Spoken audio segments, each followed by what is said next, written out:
Welcome to the University of London's event, specifically for our recognised teaching centres.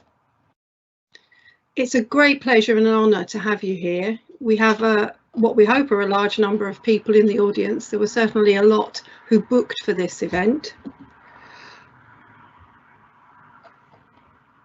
We have prepared a programme for you today, which we really look forward to. I just wanted to say a little bit about the series of events. So we understand that across the globe, the pandemic has had an impact on all teaching institutions.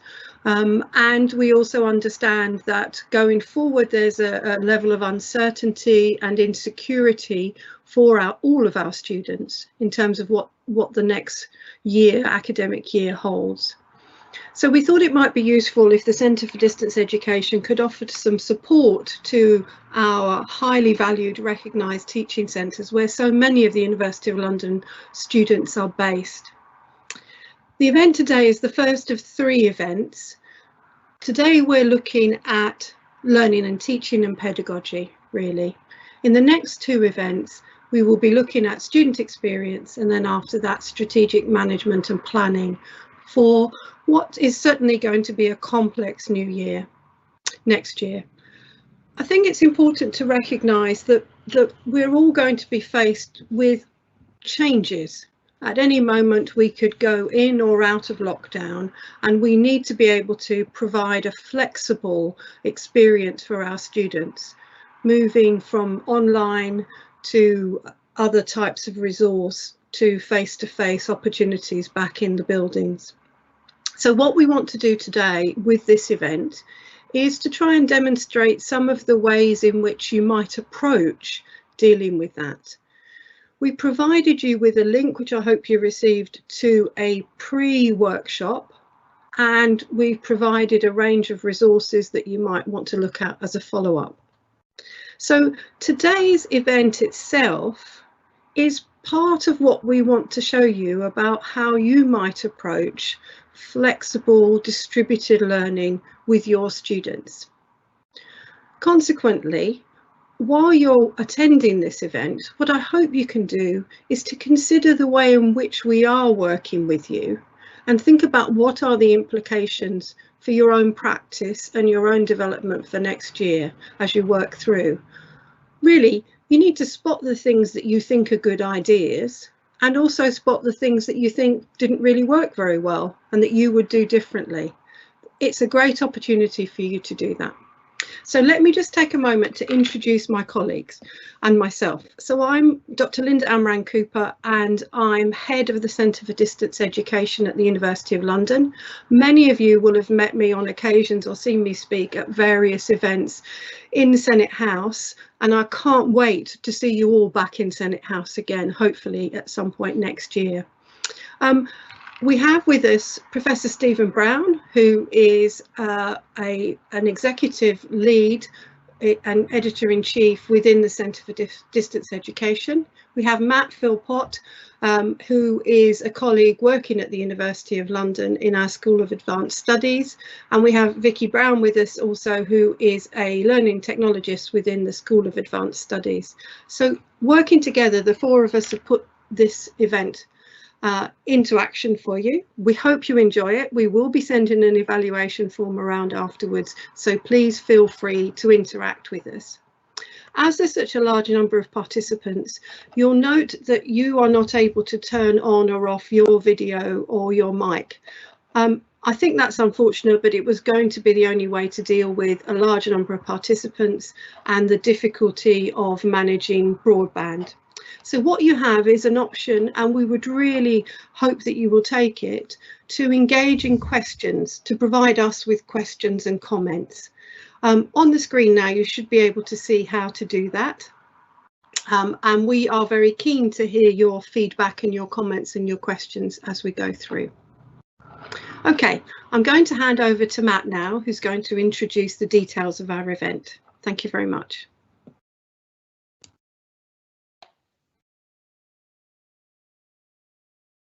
Hello, I hope everyone can hear me okay. So I'm just going to introduce this event, as Linda said, and just go through some of the pre-material as well. So I'll just start with a couple of slides. So just in case you weren't sure who we are, there's a sort of picture of each of us and a bit of information about us. And so we'll be presenting today. When you're teaching, modules delivered online or in a hybrid form rather than face-to-face. And by hybrid, we mean blended learning or some kind of between sort of face-to-face sessions and actually doing it online. And it could go between the two, depending on what's allowed at any given moment. So we suggest that you should focus on a kind of curated journey of activities. So not just a simple transmission of content. So that what we mean by that is that you're actually creating different kind of activities for the students to go through, which all interconnect, rather than just put the same sort of content that you would have done face-to-face online. This does require extensive thinking and some element of redesigning of your course content and the pedagogical approach. And yes, that is all very daunting, and it's not the easiest thing to do, but it's something that we need to sort of figure out how best to do it. And there are many of ways and simple steps that you can do. So we'll be talking about a few of those today. As always, we've got sort of our own learning outcomes. So what we hope you'll feel from coming out of this session is a bit more empowered and confident going into the next term with strategies to help you design learning and have a bit more knowledge of what kind of approaches might be available to you. So you've received the pre-workshop material hopefully by email, so hopefully you've had a good chance to look through that. If not, you can look through right now or after the session. Today we've got the workshop where we're going to demonstrate some of these tools and approaches, and then there's some post-workshop tutorial material as well that's been provided to you that contains a bit more sort of kind of top tips and so forth. So what I'm going to quickly do now is go into the pre-workshop material and just highlight some of the sort of tips that are in there.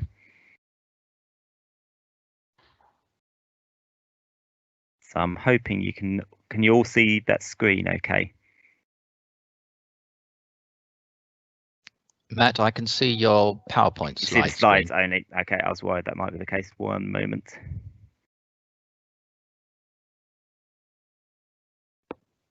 I will reshare that. Okay, hopefully that's now working better. I can see your portrait. Yep, now we've got the activity. Brilliant. Okay, thank you for that, Stephen. So this is the pre-workshop material. So I'm just going to go to the sort of first part, which is sort of an introductory part on overview of pedagogy. So this is a kind of built out of slideshow on Articulate Rise, which is a piece of software that we will talk a bit about as well today. And we've got various kind of bits of content which we will talk about, but I'm just going to highlight some of the top tips that we've got through this. So tip 1, build learning activities around key concepts within your weekly topics. So what we mean by that is don't just sort of focus on you've got a 2-hour lecture or 1-hour lecture and that you're just going to replicate that online. You actually want to build a variety of different activities around the concepts that you would have talked about, so that you're kind of leading the student through a learning process, which will be different online than it would have been face-to-face. As you can see here, this is broken up into different topics, and inside each of those topics would be a series of different activities. I'll move past those for now. Less is more in content, because when studying content alone, our mind wanders. This again is a call to not be too long. You may find we've got about an hour session here. You'll probably find at some point or another your mind will wander. You've probably found this on various meetings and webinars that you've been to already. Your students would be exactly the same. So think about that when you're creating content. Do shorter sessions. Maybe if you're doing a pre-recorded video, make it 5 to 10 minutes and break it up into different chunks rather than do a sort of 1-hour lecture. And the same with any kind of content that you provide. If you provide a long piece of text, students will get bored partway through. So do sort of think about that. Tip 3, build a sense of community by constructing collaborative online activities such as discussion forum or chat. This is really important for engagement. Students and staff, anyone really, they need to be able to engage in the content that's being created. It's not just about provide that material and sort of learn from it, you do really need to try to create a sense of community, and that's really hard online. It's not the easiest thing to achieve, but if you do try to engage people and give them a reason to engage, so if you have a discussion forum, make it an activity that they have to participate in at least some of the time, so that you build up their confidence in using that system and makes them feel that they're gaining something useful and impactful for them. Tip 4, help your learners to develop their ideas through self-reflection before they go online. So that's just another way of getting your students to think through what they're doing, what they're actually learning, using self-reflection as a tool. Tip 5, don't try to provide all the feedback and learning to support yourself. So instead use a cohort learning approach whereby you enable your learners to learn from each other. So this is sort of peer learning. Get your students to interact with each other, either through teamwork or through sort of kind of focus groups, whatever you think is appropriate, but something that actually gets them talking to each other and learning from each other. 'Cause in the face-to-face sessions, they will do that. They will interact with each other. Online, it's a lot harder for that to actually happen, but there should be some opportunity to allow them to do that. Tip 6, use prompts to trigger student writing video podcast responses. So this is just a reminder, include more instructions online than you would have done face-to-face. Face-to-face, you would do that as a matter of course, perhaps without even thinking about it some of the time. Now you really need to be clear and specific when you're asking students to do something. Tell them exactly what they need to do in the short space of time that you can, so that they know exactly what they're meant to be, what's expected of them. Keep video conferencing teaching sessions short. So I've already mentioned this. So webinars like this, no more than an hour, preferably. Otherwise, students will struggle. If it's a pre-recorded video, try to keep that down to 5 to 10 minutes. Okay, so that's a few of the tips. One of the tools we will be talking about today is the ABC model. And this is a model to help teachers actually design content for kind of blended or online presentation, and it was created by UCL, University College London, in 2015, and it's usually done face to face, as these images show, with paper and pens and post-it notes. And the idea is you look at what you want the student to learn, and you look at what kind of activities those are, and how you would actually, what tools you'd use to try to achieve that. One moment. Sorry about that. So ABC model uses 6 different kind of activity types, and we'll be looking at that in a short while, but I'll just click on each of these just to show you. So each of these are sort of stressing a different way that students can learn. So through practice, you're asking them to actually practice something that they've been taught. Acquisition is literally providing information to them, so that could be a pre-recorded lecture. It's kind of what I'm doing right now. I'm sort of getting you acquisition, but soon we will be practicing that ourselves and collaborating on it, and we'll be asking you to afterwards to discuss this as well. So there's all sorts of different activities that can actually help a student learn what you're trying to talk about. And so this process allows you to structure that and think about what the learning is, and then think about the tool after all of that. And we'll be basically demonstrating that today. Okay.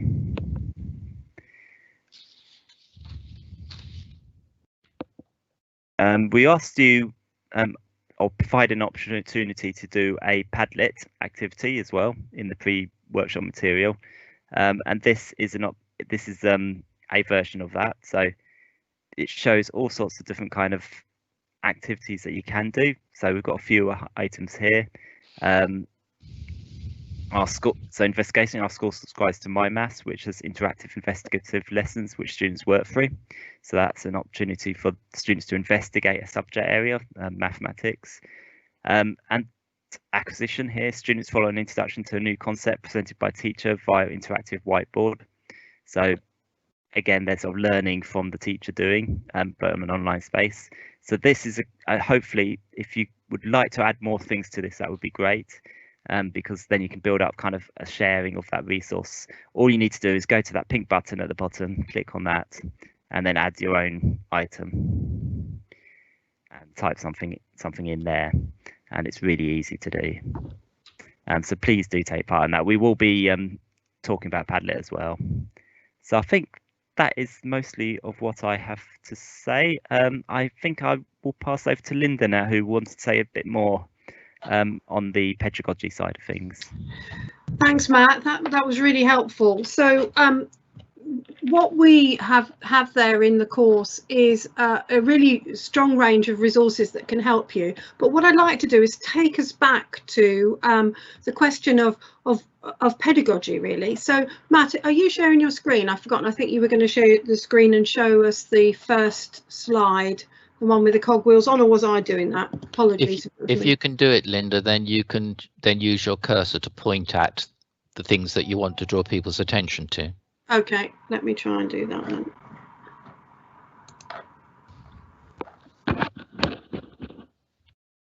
Apologies, colleagues. No, I can't get it up easily. Are you all right? I will. Yep. I will add it up. You. Yep, don't worry.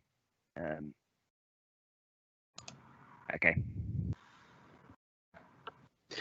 Thank you. Thanks, Matt. So, of course, one of the things about learning and teaching online is how difficult it is to operate the technology. So please bear with us. And also, I think we need to remember to be kind to ourselves and to our students, because, of course, the challenges that we are all facing, you know, in terms of where students are working, the space they're working in, the quality of the broadband that they have or the Wi-Fi that they have, are all challenges for all of our students. So it's one of the reasons why, to a large extent, we advocate asynchronous learning. So by providing you with the pre-course material, we hoped to give you an opportunity to have a look at some of the ideas before attending or afterwards, or simultaneously, just to give you a sense of a chance to engage with it. And I noted that one of the questions was already asked around engagement, and this is a strategy that we've used, providing something, it's called a flipped classroom model perhaps, providing something in advance for students to engage with. And as you work through the pre-course work, what we had were some activities. And there were a few different types of activities there and a range of resources for you to engage with. So it was really nice to see on the Padlet lots of suggestions from different colleagues about examples of activities that we can use. Now, looking at the screen that I hope is in front of you, it's got the cogwheels on and the right is probably pretty small. So unlike normal teaching practice, I'm actually going to probably read from my screens. So what we know about successful teaching and learning is that providing a clear structure with scaffolding, that supports and informs the students about what's happening is really important. Setting high standards and expectations, again, is very important, and you need to be clear about those.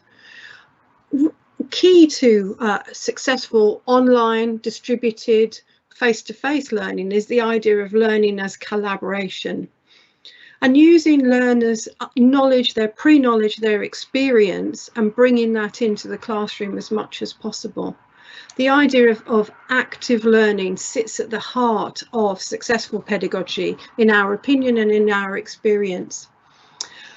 Learners receiving and giving feedback on their own work, on each other's work, and from the tutor, from the teacher as well. So that constant feedback where students are looking at the work that they're doing. So in the next part of this session today, what we're going to do is utilise some of the work that Matt mentioned, which was particularly the ABC workshop and the idea of using a Padlet. And what we're going to do is use that in a particular way to illustrate some planning that you might want to do for your teaching. So Matt, if we just pop to the next slide.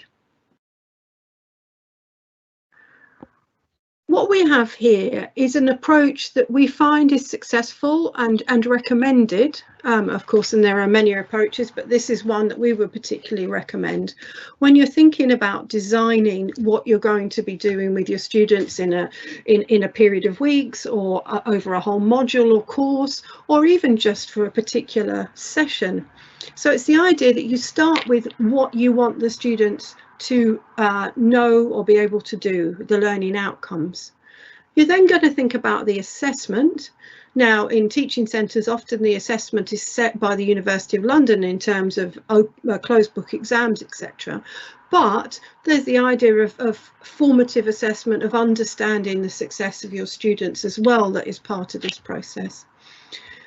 We then move to the learning experiences, and kind of last we bring in the content. So I think that that's a useful way of structuring, because in online learning in particular, what we find is that lots and lots of content can be very difficult for students to engage with and can be quite boring and doesn't necessarily foster strong engagement.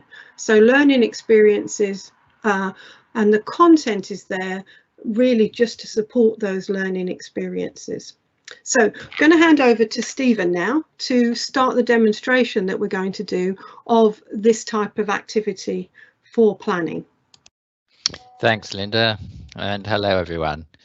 So we're going to be looking at this exercise on using these different activity types. So what we want to do is simulate an activity that could be run collectively online, and the topic we've decided to use is how to ride a bicycle. And I'm hoping you can now see my screen, which is showing the how to ride a bicycle screen. Can somebody give me some feedback? Just let me know that's working. Yes, we can see your screen, Stephen. Excellent. Okay, good. Okay, so like any learning activity, we're going to devise a series of steps that the learners will work through. But before we do, what we want to do is just think a little bit, as Linda was saying, about the learning outcomes, because we don't want to just stuff this learning activity with a load of content. We want to think about, well, what do we want the students to actually be able to do at the end of it? The content really is just a means to an end. What should they be able to do? So we need to decide what the intended learning outcomes are going to be, and then that's going to make the students' life a lot easier, because it'll be clear to them what they're supposed to achieve. And it also makes our job a lot easier as learning designers, because then we don't have to worry about all this content that we want to stuff in there, the content that we love so much because we're experts in it. We can focus on what's the intended learning outcome, and so therefore what does this course have to have in it. Okay, so that's what we're going to be doing. So we really need to have a bit of a conversation, I think, before we start about what would the intended learning outcomes be for an activity which is about how to ride a bicycle. Because how to ride a bicycle is a bit vague. Can we be a bit more precise about that? I would quite like not to fall off the bike, Stephen. That sounds good. So so maybe there's something in here about how to ride a bicycle safely. So what we're beginning to do now is qualify how to ride a bicycle with some measures that we could begin to apply. So it's let's not fall off. That seems good. I like let's not fall off. I'd like to have a positive outcome out of this as well, Stephen. So what do you think, Vicky? So I'm thinking, as well as not falling off, I'd like to have maybe a kind of a distance in mind. I'd like to be able to ride over a specified distance as my measure of success. That sounds a good idea, yeah. So couple of meters, 20 meters.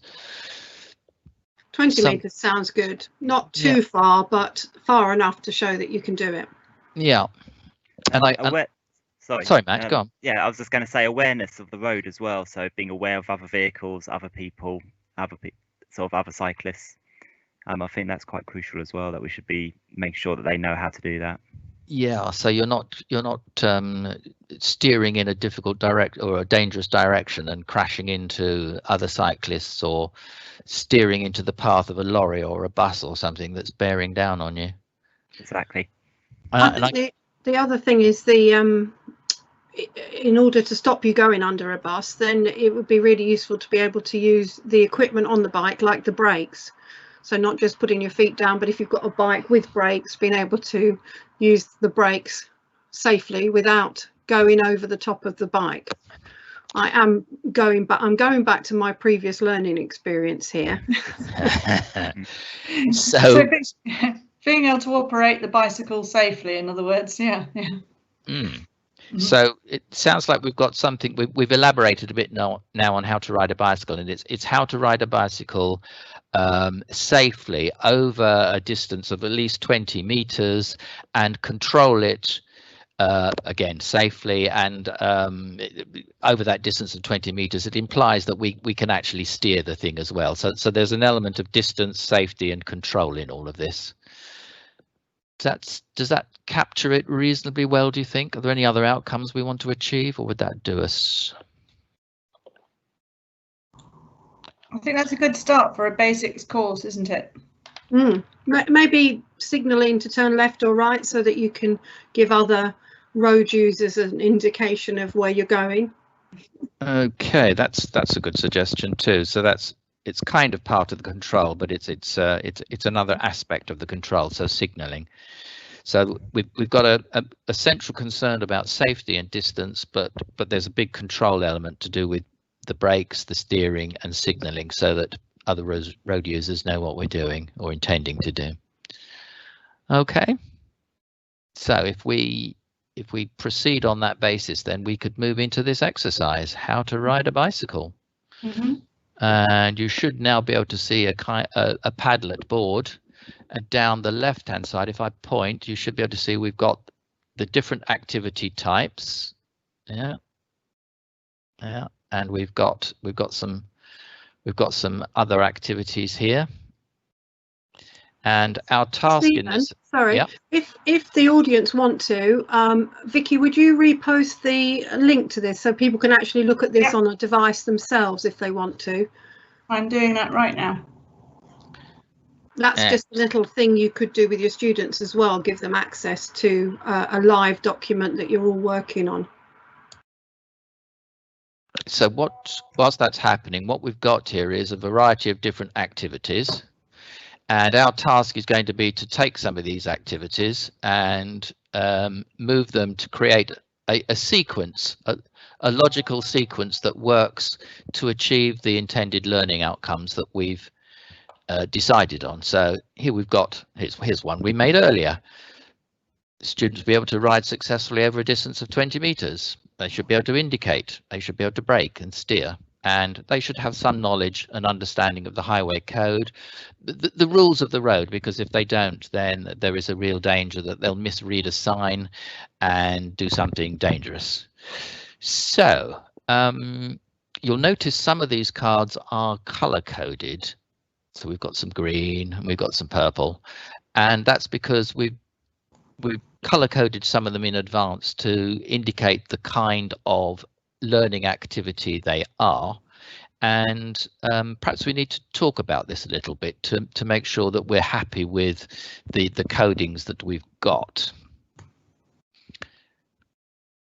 So we've got, from the ABC model, those of you who've done the pre-workshop activity, you'll be aware that we've got half a dozen different kinds of learning activity. We've got acquisition, which is, it's essentially a passive kind of learning. It's when you read a book, you watch a video, something is broadcast to you. You acquire the content, you acquire the knowledge that it contains to some degree. Your task is to understand it and to memorize it.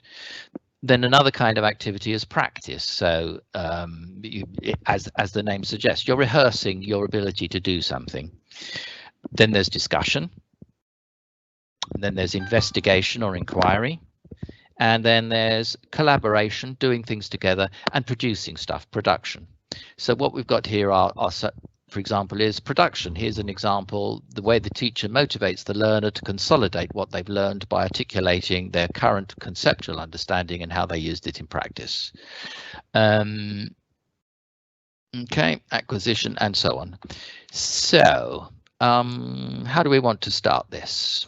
Stephen, I think Vicky set up a couple of those cards for us to the whole audience to do a bit of voting on. Is that right, Vicky? You've set some of them up as votes. I have indeed. I'm going to, so what I'm going to do is I'm going to share a little instruction on how this is going to work. So I'm just looking at this Padlet wall, and I think that Stephen's been sharing with us, and I think there's been a bit of shuffling around since the last I looked at it. So there are a couple of questions that we had not, a couple of activities that we hadn't yet allocated an activity type to. So what we'd like to do as a little activity for everybody, as a polling activity, is to put it to the audience to ask everyone what they think specific activities might, what category they might fall into. And in order to do that, I've set up a Mentimeter poll, and I'm going to share a link with everybody in the chat feed in just a moment. And the idea is that everyone will click onto that link, and hopefully it'll launch into Mentimeter, and you'll see a question with the activity listed, and then you'll be asked to vote for which activity type you think it falls into. There are two, so the first one, once you've chosen the first one, and once everyone has completed that particular poll, it'll advance onto the next slide and you'll see the second question. So if you'll just bear with me 1 second, I'm just going to retrieve that link for you and pop that into the chat feed.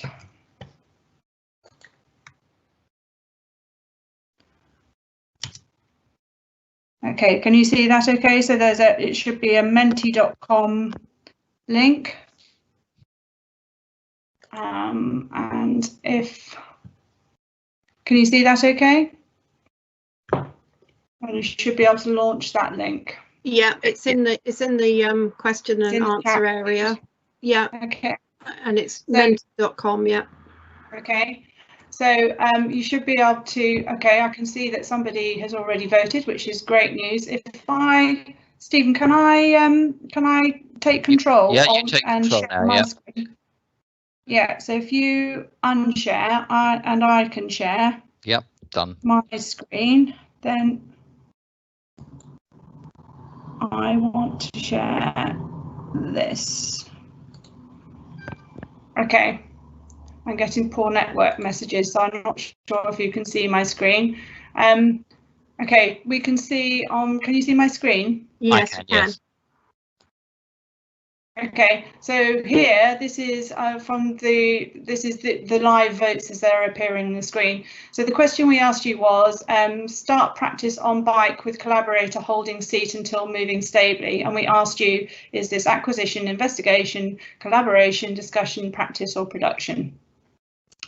And so far we've got 5, 6, 7, 8, 9, 10 votes. Oh, we're good. They're all coming in. They're coming in. We've got 11 votes. So you can see 12. They're popping up. Keep going. Keep them coming, folks. This is brilliant.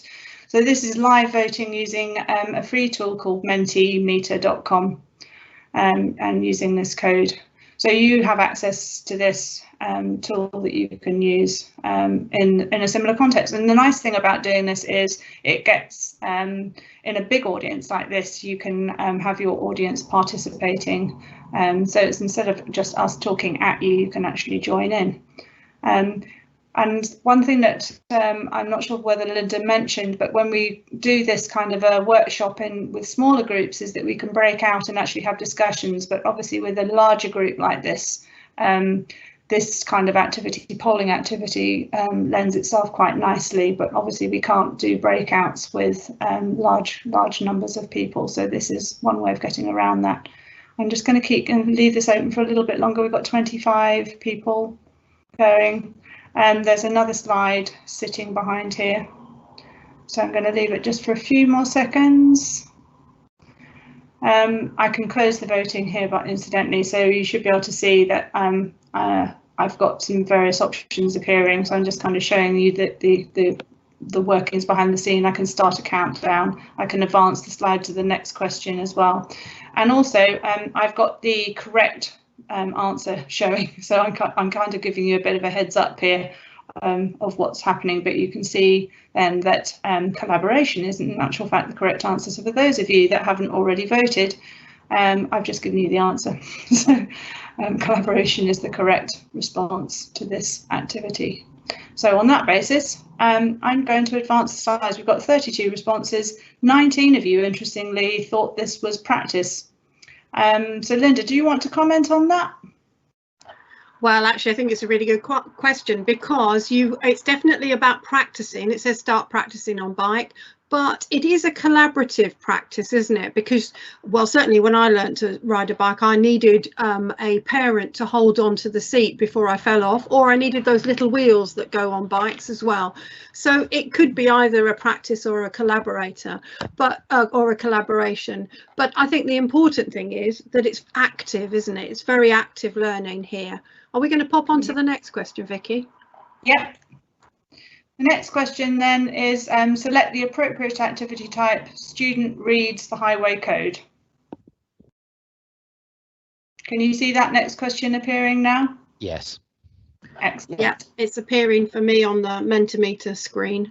Okay, jolly good. So if I can encourage you to choose the correct response to that, and I've not pressed the enter key, so I've not given away the answer. Thank you. One. Hey, and off we go.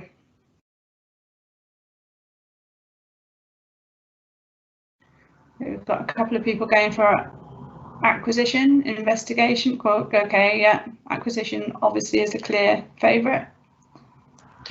What I think is nice about this, Vicky, is that if you are teaching a large group or even a small group, then what it does is give you an opportunity to see what your students are thinking, what the participants in the group are thinking.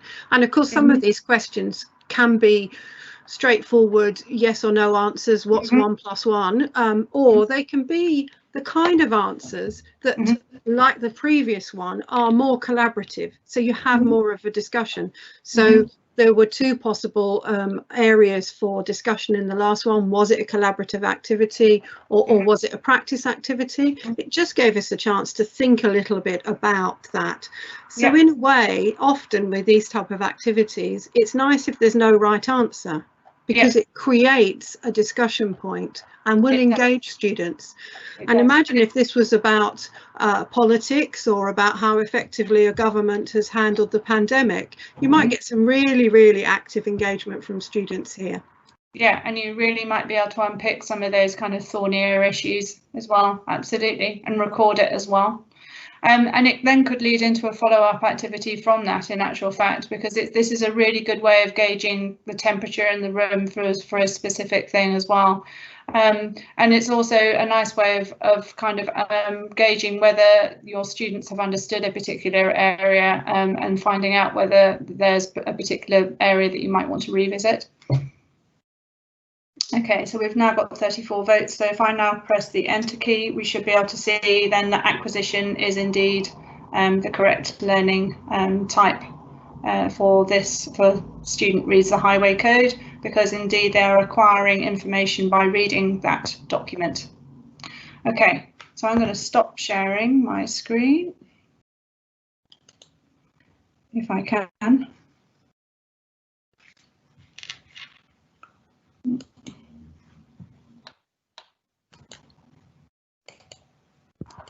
And Stephen, we're back to your screen, I think, are we? We should be, yes. When I stop sharing, just bear with me. Okay. Okay. Tab.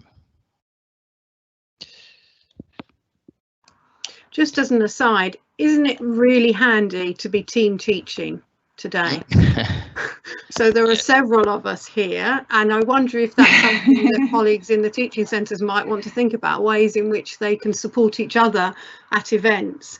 Co-pilot is a term that we seem to be using quite a lot now in our events. Okay, so back to the activity. Hopefully you can now see my screen with the little activities on the Padlet board. Is that right? Not quite. You. Is that a no? You need to share your desktop as well. I thought I'd done that. Sorry.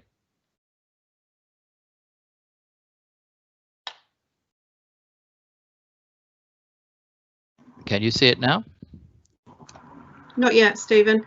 Do you want Matt to share it? Share his? Okay. Yes, please.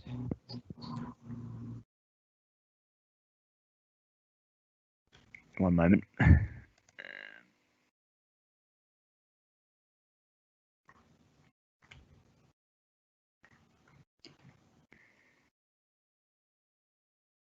Is that showing? Yes.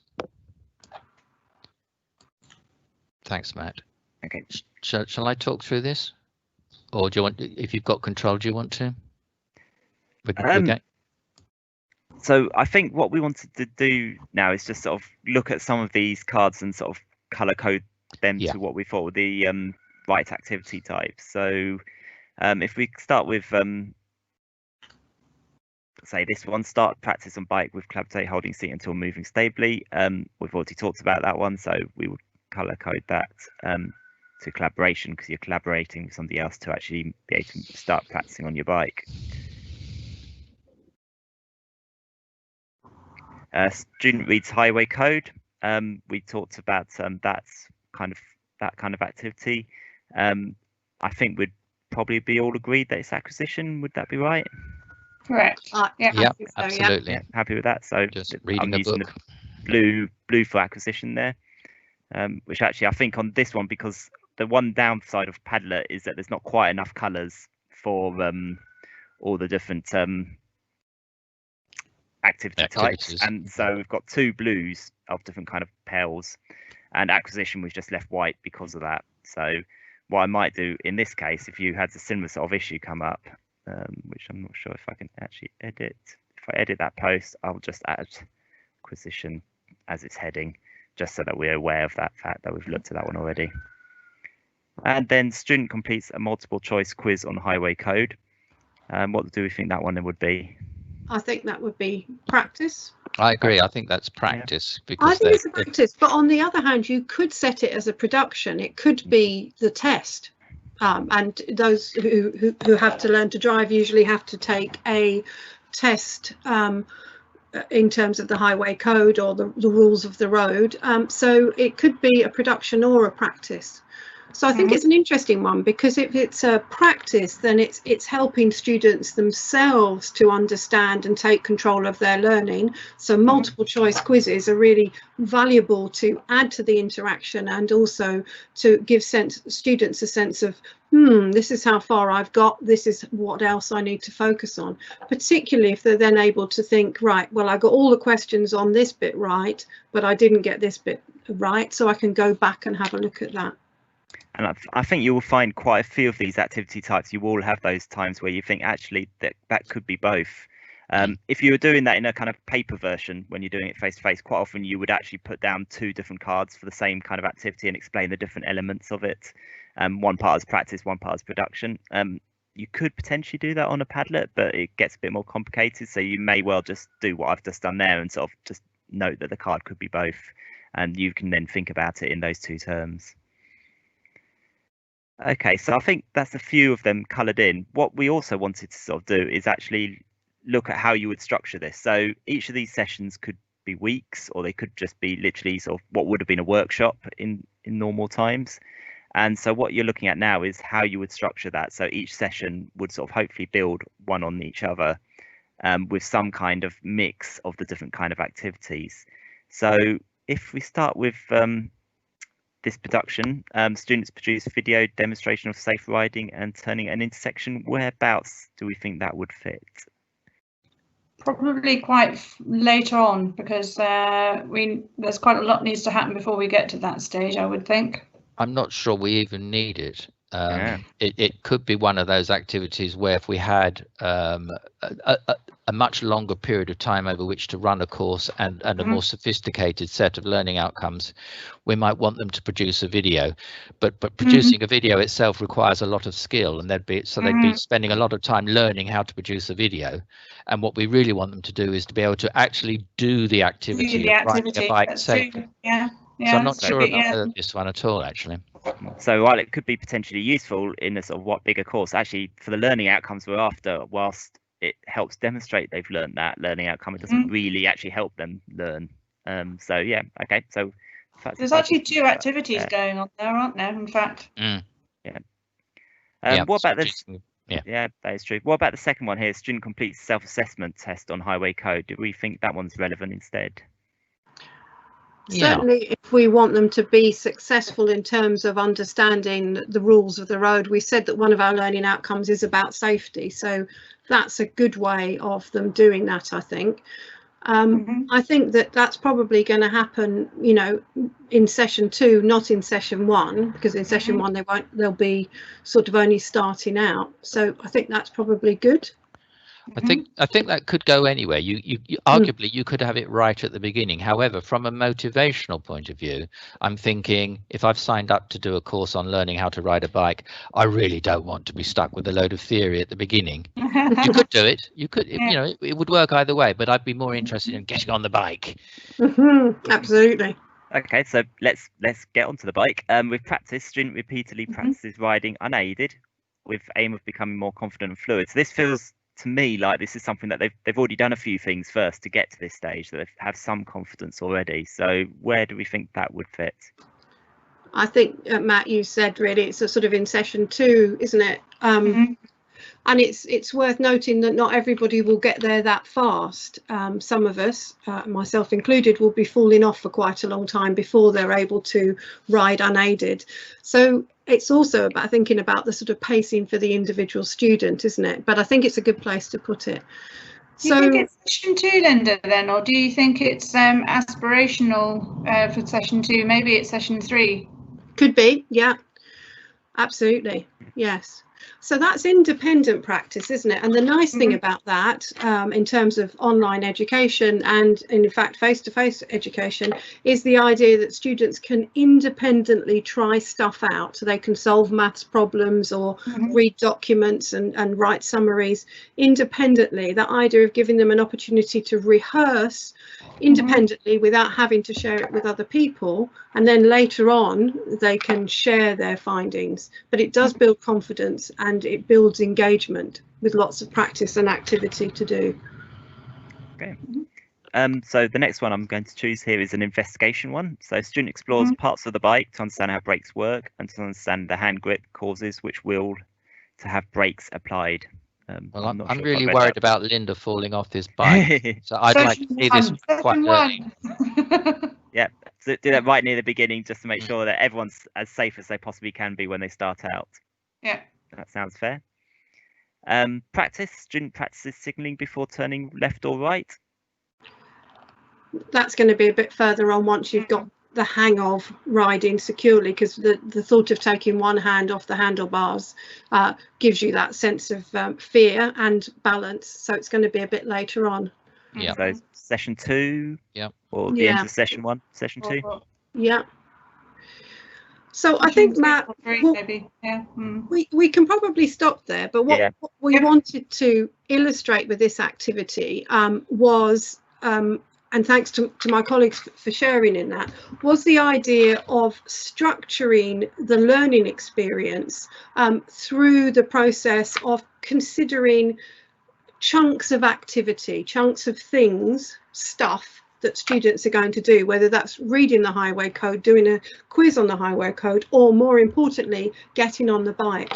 And I noticed that Matt, while we're talking, has put one of the really, really important parts right at the beginning, and I think it picks up on some of the questions we've had coming in, which is around its student engagement. And one of the key to student engagement is collaboration. So here the example we've got is pairs of students identify a suitable safe location for practice. The actual activity that they're doing is relevant to the course and so on, but it's not an essential part of the course perhaps. But the fact is that they're working in pairs or in small groups. They've got something that they've got to do. They can report back. They can share that with each other. It builds that sense of collaboration, and certainly in terms of riding a bike, collaboration is going to be important early on as people get more confident. So did any of my colleagues have anything else to say about the activity? The only thing I would say is once you've kind of done moved into the sort of different sessions where you think they are, it's always worth having a look through what you've actually done and the order that the activities are in. So in session 2, for example, we start off with a bit of acquisition, then we've got practice, maybe production, another bit of practice, and then production again. So session 2 at the moment is looking quite practice and production heavy, potentially.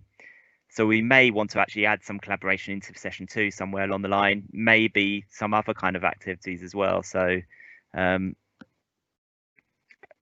can't find one at the moment as an example, but we may No, want to put in something else. But Yeah, I think you're move absolutely them right. around. It's Yeah. the advantage to Padlet is that it allows you to move things easily. It's a bit like working with post-it notes on a wall, which many colleagues will have done and will have done with their students.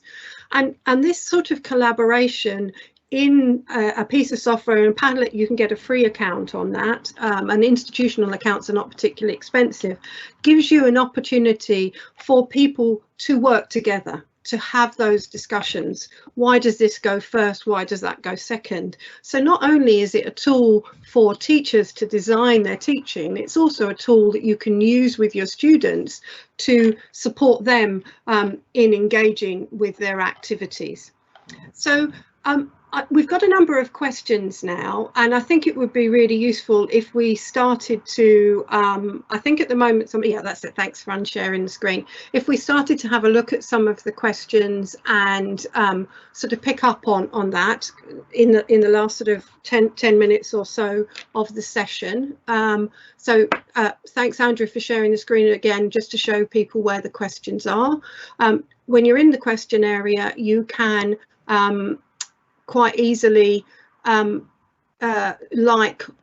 people's questions, so that helps sometimes in identifying which questions should be prioritised in the discussion. I can see that our colleague David Baum, who is a CDE fellow and a co-worker with me on the postgraduate certificate learning and teaching, has been responding really effectively to some of the questions that have been raised. So thank you very much, David, for that.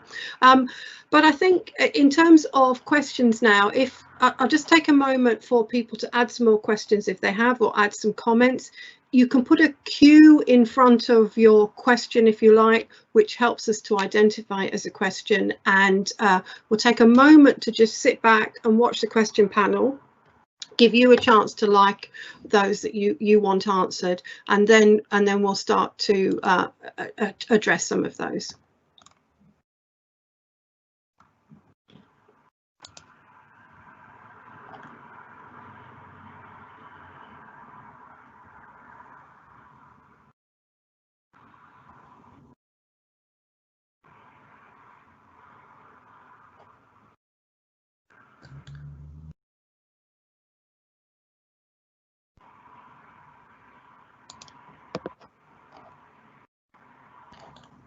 Perhaps while we're waiting, I could just talk a little bit about the question thread that seems to be running about how do you encourage engagement.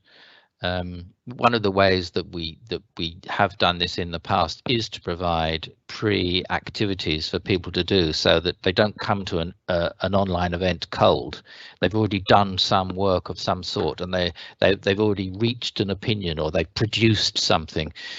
They've had a discussion with colleagues offline, perhaps, or they've arrived at a conclusion about something. Or they've designed something, whatever, so that it's a bit easier to get things going because people are already kind of semi-warmed up, if you like.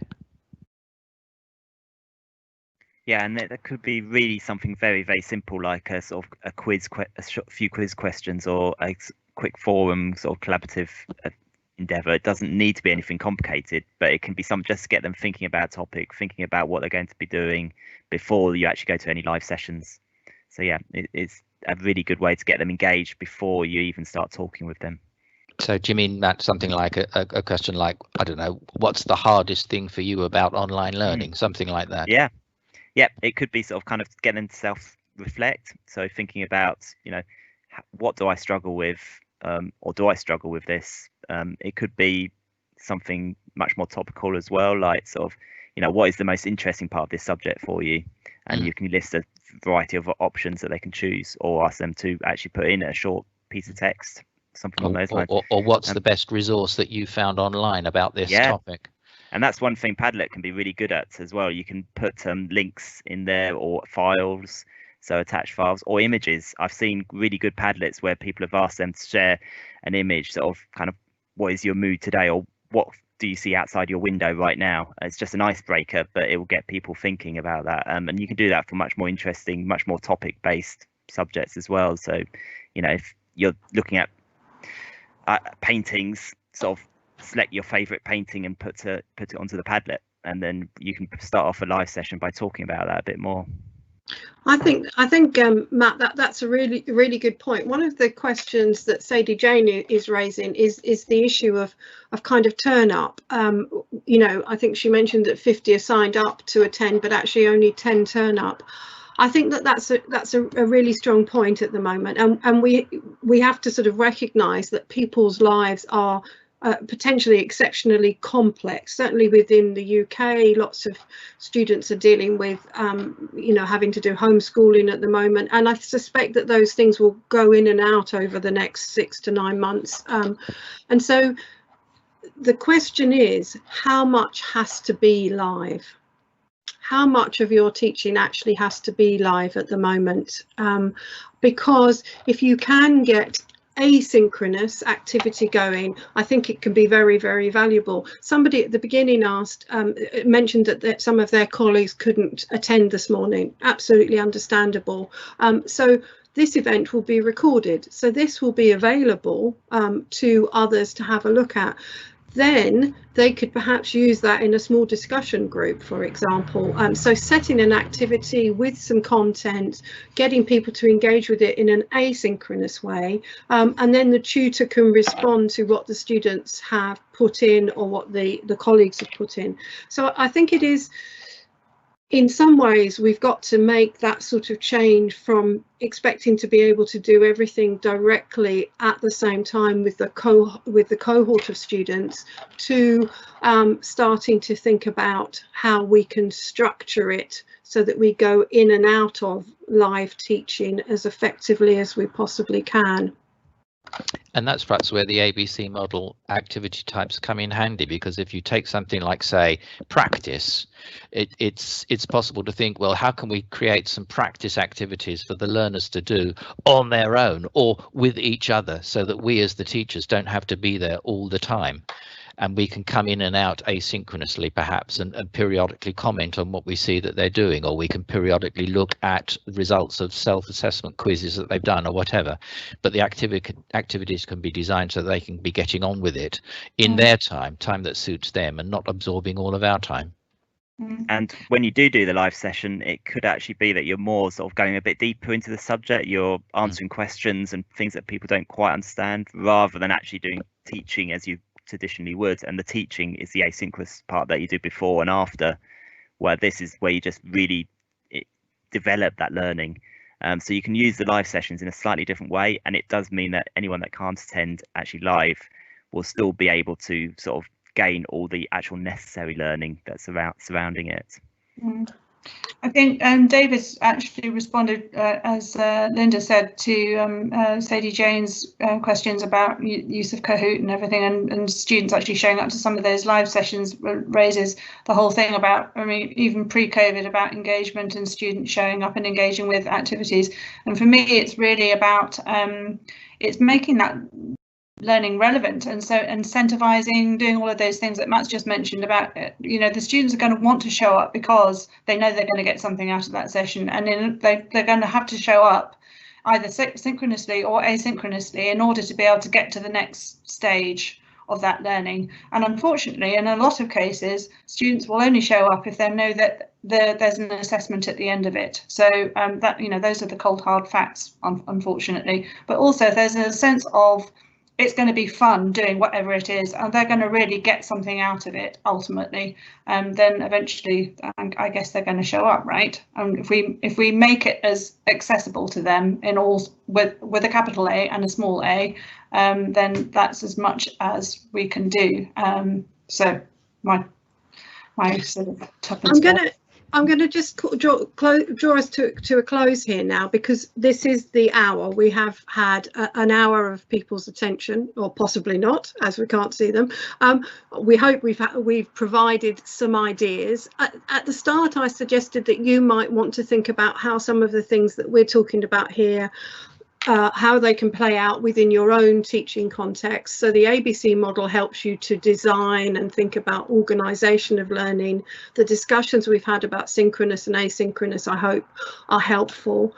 the fact that we used a flipped classroom model here, that we provided you with resources before, and then there's a follow-on activity. And I would hope you would click on the link and make sure that you've sort of taken the best out of what we've provided that we can.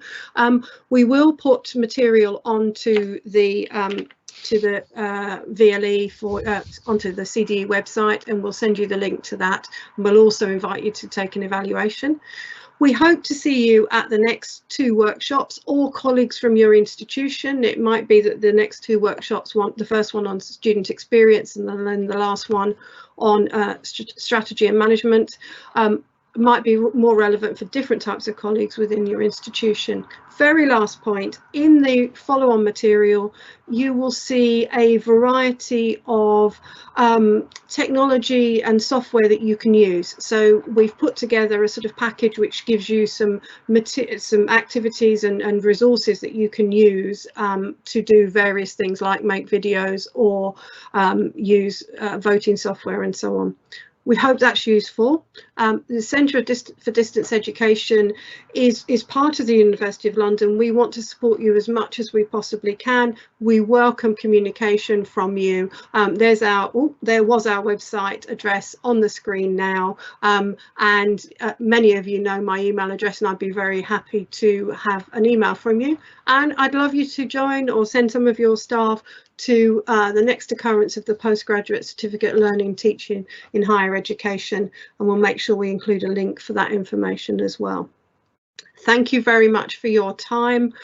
Best wishes. Hope everybody stays well and safe, and thank you very much to my co-pilots on this event, Vicky, Matt, Stephen and Andrew in the background for operating the whole thing. Thank you. Bye-bye. Thanks. Thanks. Thanks. Bye everyone. Bye.